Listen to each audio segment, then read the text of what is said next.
김민재의 바이에른 뮌헨행이 급물살을 타고 있습니다. 김민재 이적에 대한 많은 보도가 쏟아졌던 맨유는 많은 연봉을 받고 있지만 계륵으로 전락한 해리 맥과이어의 방출 문제가 풀리지 않는 데다 가장 중요한 구단 인수 문제까지 겹치며 김민재 영입 전 막판 스텝이 엉망이 돼버린 상황입니다.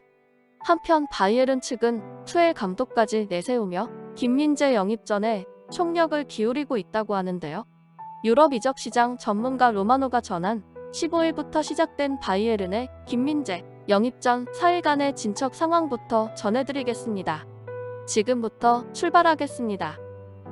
18일 유럽 축구 이적 시장 최고의 공신력을 자랑하는 로마노 기자는 자신의 SNS에 바이에른과 김민재 사이의 협상이 마지막 스테이지에 도달했다. 5년 계약으로 세부 사항이 정리될 것이다. 아직 사인하지는 않았지만 김민재는 이적을 수락할 준비가 됐다. 바이아웃은 7월 1일부터 발동한다. 다른 클럽들이 다음 주에 더 큰 연봉 제안을 하지 않는다며 김민재는 바이에른에 합류할 것이다라고 전했습니다. 로마노는 연일 김민재 관련 소식을 쏟아내고 있는데요. 사실상 바이에른 행을 확정하는 뉘앙스입니다. 유럽 최고 클럽들의 관심을 받는 김민재인 만큼 로마노도 촉각을 곤두세우는 모습인데요. 최근 4일간 로마노가 전한 소식을 모으면 협상이 점차 진척되는 분위기를 확인할 수 있습니다. 로마노는 15일 맨유는 김민재 영입 경쟁에 계속 참여하고 있지만 많은 보도에도 불구하고 합의된 것은 아무것도 없다. 바이에른은 새로운 센터백 후보 중 한 명으로 김민재에 관심이 있다. 구체적으로 이름이 거론되고 있다라고 전했습니다. 다음 날인 16일에는 바이에른이 이번 주 김민재에게 구단의 프로젝트를 제시했다. 현재 개인 합의에 가까운 상황이다. 김민재는 바이에른과 협상을 빠르게 진행하고 있다. 맨유가 여전히 관심이 있지만 이루어진 것은 없다. 바이아웃은 7월부터 시작된다라고 전했습니다.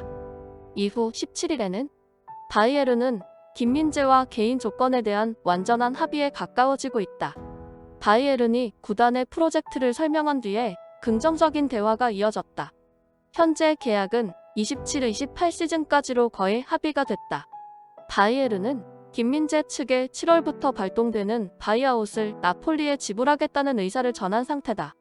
여전히 맨유의 새로운 입찰 제안은 없었다라고 전했습니다.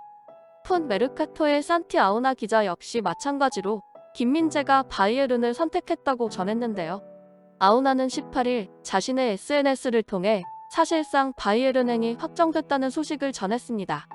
김민재는 바이에른을 선택했으며 그에게 관심을 두고 있는 다른 팀들도 이를 통보받았다. 에이전트가 현지에서 거의 완전한 합의에 도달했다. 연봉이 1,000만 유로에 달한다. 에이전트 수수료도 아주 크다. 맨유와 뉴캐슬은 이미 다른 수비수를 찾고 있다라고 전했습니다.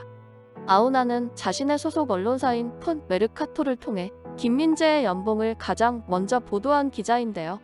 바이에른이 김민재 측과 이적 협상을 벌이고 있다. 바이에른이 제시한 연봉은 1,000만 유로에 달한다. 바이에른은 김민재 바이아웃 금액을 지불하는데 문제가 없다. 양측은 에이전트 수수료를 두고 협상 중이다라고 세부 조항을 협상하는 단계라고 전했습니다. 맨유가 제시한 것으로 알려졌던 900만 유로보다 높은 수준인데요. 바이에른 뮌헨의 레전드 토마스 밀러, 마누엘 노이어와 비슷한 특급 대우입니다. 이어서 협상 초기 김민재가 선호하는 곳은 프리미어리그이며 그 중에서도 맨유였다. 하지만 바이에른이 세후 연봉 약 1,000만 유로를 주겠다는 제안을 건넸다. 이게 김민재의 마음을 돌리게 만들었다. 합의가 완전히 이뤄지지는 않았으나 김민재는 바이에른을 우선순위에 두고 있다.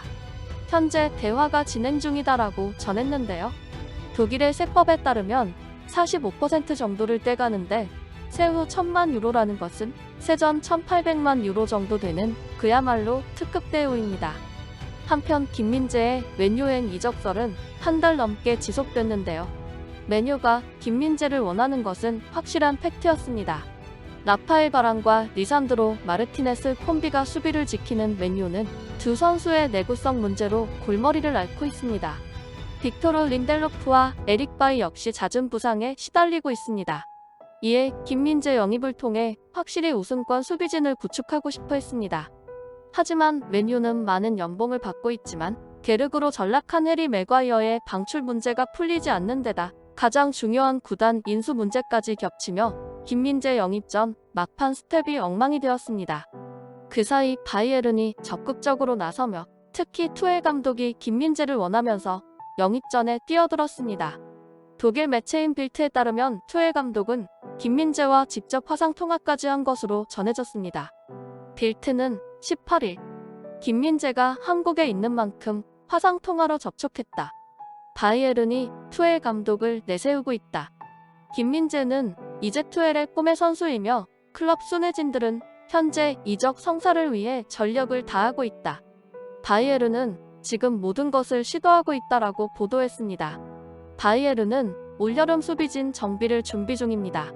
올 시즌 마테이스 더리흐트를 주축으로 다요 우파메카노와 벤자멘 파바르 그리고 루카스 에르난데스가 중앙을 지켰지만 썩 만족스럽지 않았는데요. 왜냐하면 에르난데스는 잦은 부상에 시달렸기 때문입니다. 이에 바이에른은 이적 시장에 주목을 받고 있는 프랑스 국대 듀오 에르난데스와 파바르를 한 명 혹은 둘 다 정리하고 새로운 수비수를 데려오고 싶어하는 상황입니다. 이런 이유로 바이에른이 김민재를 영입하려 하는데요. 김민재는 올 시즌 의심할 여지 없는 세계 최고의 수비수입니다. 단 한 시즌 만에 리그 우승과 리그 최우수 선수상을 모두 거머쥐었습니다. 1년 만에 수비의 본고장 이탈리아에서 가장 수비를 잘하는 수비수로 공인을 받았습니다. 여기에 나폴리로 이적하면서 올여름 7월 1일부터 보름간 한시적으로 바이아웃이 작동할 수 있는 계약을 삽입했는데요. 단돈 5,500만에서 7천만 유로면 김민재를 영입할 수 있는 상황입니다. 현재 시장가를 고려하면 김민재의 바이아웃은 저렴한 수준에 속하는데요. 왜냐하면 김민재는 이미 검증된 월드 클래스 센터백이기 때문입니다. 한편 김민재의 목적지는 바이에른으로 가닥을 잡는 분위기인데요. 하지만 아직 100%는 장담할 수는 없습니다. 로마노 역시 다른 구단의 하이제킹 가능성을 열어놨는데요. 여전히 맨유와 파리 생제르맹, 맨시티, 뉴캐슬 등이 김민재를 주시하고 있는 것으로 알려졌습니다. 김민재 영입 전의 결말은 바이아웃이 작동되는 디데이 7월 1일에 결정될 공산이 큽니다. 지금으로서는 김민재 영입 전에서 바이에른이 선두를 달리고 있는 상황입니다. 지금까지 든든TV였습니다. 구독과 좋아요는 영상 제작에 큰 힘이 됩니다. 다음에 더 재미있는 영상으로 찾아뵙겠습니다. 이 채널을 위하여 소중한 시간을 내주셔서 감사합니다.